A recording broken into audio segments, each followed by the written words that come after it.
So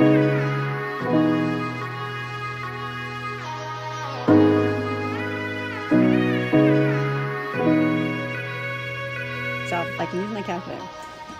Oh, hi, yeah. Welcome back to my channel. We're going to go through this review sheet, but we're only going to go over the ones that I think are important for tomorrow. Okay, so we're going to start with number 3. We're scrolling down here. Now, which expression is equivalent? Now, equivalent means equal to, right? So, say you just come into class tomorrow and you don't remember how to factor at all. You could double distribute all the choices and see which one works. So for instance, start with choice 1. Be like, okay, x to the 6th minus 18x cubed plus 18x cubed. 18 times 18 is not 36, so that's not it. And keep going to the choices. But if you really want to know how to factor this, it's 2 terms. There's no GCF, so we're going to use dots. All right, so dots is a double bubble with different signs. We square root both of them. So x to the 6th, the square root is x cubed, and the square root of 36 is 6. So this is my answer here. Now, is this equal to any of my choices? Why, yes, it is. Choice 4. There you are. All right, you're going to have one like number 4 as well. Which expression is a factor of x squared plus 2x minus 5? So this is a trinomial. There's no GCF, so we're going to use the A&M method. All right, so we're going to do what multiplies to negative 15 and adds to 2. Now, since this is negative, that means my signs are different. Plus comes first, then my minus. X goes in each spot, in the front spot. What multiplies to 15 and is now, since the signs are different, remember, different signs subtract, what's going to subtract to 15? Up to 2, excuse me. Well, there's 5 and 3. Oh, wow, that could work. 5, positive 5 minus 3 is positive 2. Now, it says which expression is a factor, which one matches up? I see no x plus 5, but I see an x minus 3.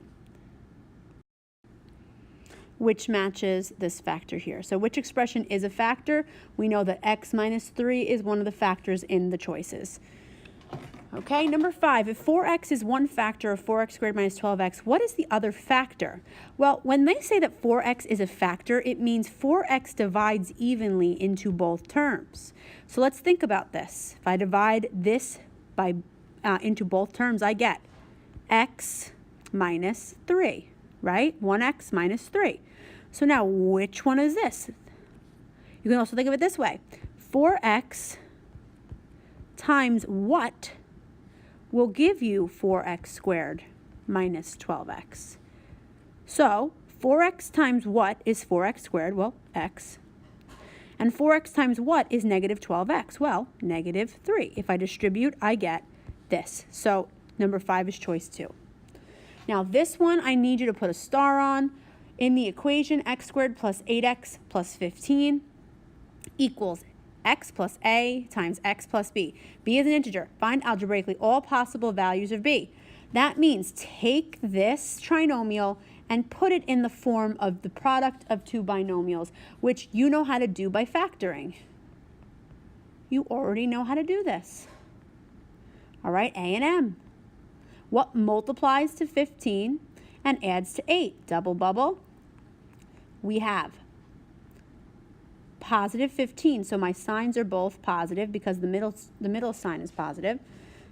3 and 5. So, A plus B. If I have x plus A and x plus B, in this case, B would be equal to 5. So B could be equal to 5. Or, if I switch the order and put the 5 first, x plus 5 first, and then x minus 3 next, then B could also be negative 3. Now, why am I saying negative? It should be positive, excuse me. B could also be positive 3. I'm going to erase that little negative sign right there. You don't need that. This should be positive. Okay, so that is what that means. It just means factor. Then tell me, what are your values for your whole numbers? Okay. All right, which expression is equivalent to 4x squared plus x minus 5? Well, if I want to know what's equivalent, you could just start off by factoring. So if I have 4x squared plus 1x minus 5, this is a trinomial with no GCF, so you're going to do the A&M method. So this is going to be the constant times the leading coefficient, so x squared plus 1x minus 20. Okay, now you're going to factor this by A&M, double bubble. So what multiplies to negative 20? Negative as the last term means different signs, and different signs subtract. What factors of 20 are going to subtract to 1? 1 and 20, 2 and 10, 4 and 5. Well, 4 and 5 could subtract to 1. What's the bigger number? 5, that goes first. 5 minus 4 is positive 1. Now, since this is a tricky trinomial, we circled this 4 in the beginning. We're going to divide by 4, divide by 4. All right, when I divide by 4 here, I can't do it. So that's when you bottoms up, bring it up. 4x plus 5 is the first bubble. 4 and 4 make 1, x minus 1. Now, which one matches up? Now, say you forgot how to factor. Double distribute all the choices. So this would be 4x squared minus 2x plus 10x minus 5. So means this would combine to positive 8. That ain't happening. All right, do all the choices until you find what works. 4x squared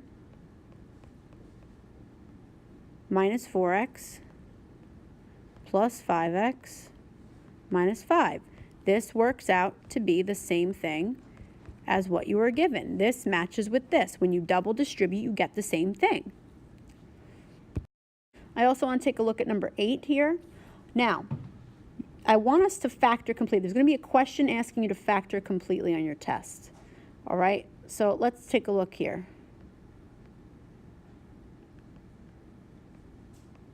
Factor completely. Always look for a GCF first. So the GCF is 5y. So I have 5y, y squared minus 8y plus 12. Look in the bubble. This is A&M. What multiplies to positive 12 and adds to negative 8? Add a double bubble. Since the last term is positive, that means we're going to have the same sign. Both will be negative. So what are factors of 12? All right, that also add to 8. So I have 1 and 12, 2 and 6. Oh, that works, 2 and 6. So I'm going to put the bigger number first, not that it matters. All right. So now, since in here the leading coefficient is 1, we leave it, and I bring down my GCF. So this is my answer for my actual full factored form. This is factored completely. Now, number 1 does not match up at all. So 1, anything with 1 in it is not an answer. Now, how can I tell if 2 and 3 work? Well, why don't you just distribute all those and see if it works? So this is 5y cubed minus 40y squared plus 60y. Does it work? Yeah. So this is one. Okay, so let's just check out choice 3. 5y cubed minus 40y squared plus 60y. Does that check out? Yeah. So it's choice 2 and 3. You need to know how to factor completely for your test. Okay? And you also need to know how to do a problem like number 8. So remember, look at your choices, distribute. If you wanted to take this and double distribute 5y times y plus 6 times y plus 2, you could do that too. All right, let me show you how that would be done. All right, I'm moving this over here. You would distribute here, 5y squared plus 30y times y plus 2. Now you double distribute. So we would have 5y cubed plus 10y squared plus 30y squared plus 60y. Lo and behold, you're going to have 5y cubed plus 40y squared plus 60y. Now, is this exactly the same as what this is?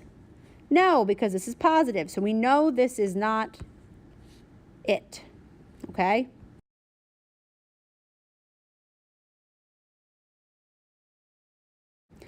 I want to go over domain and range. Domain are all your x values. So that's like -1, 2, 0.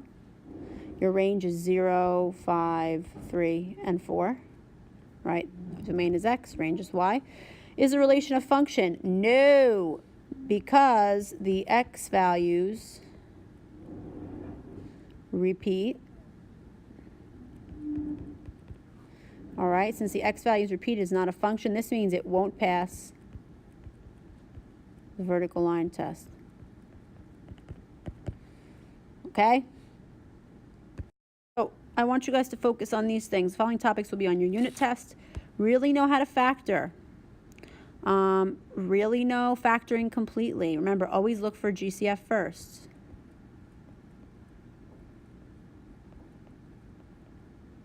Okay? Know this function, not a function, domain and range, know that. Know a little bit of systems of equations, know how to solve them. All right, so all this stuff is in your review. All of it is in that extra factoring packet that I gave you.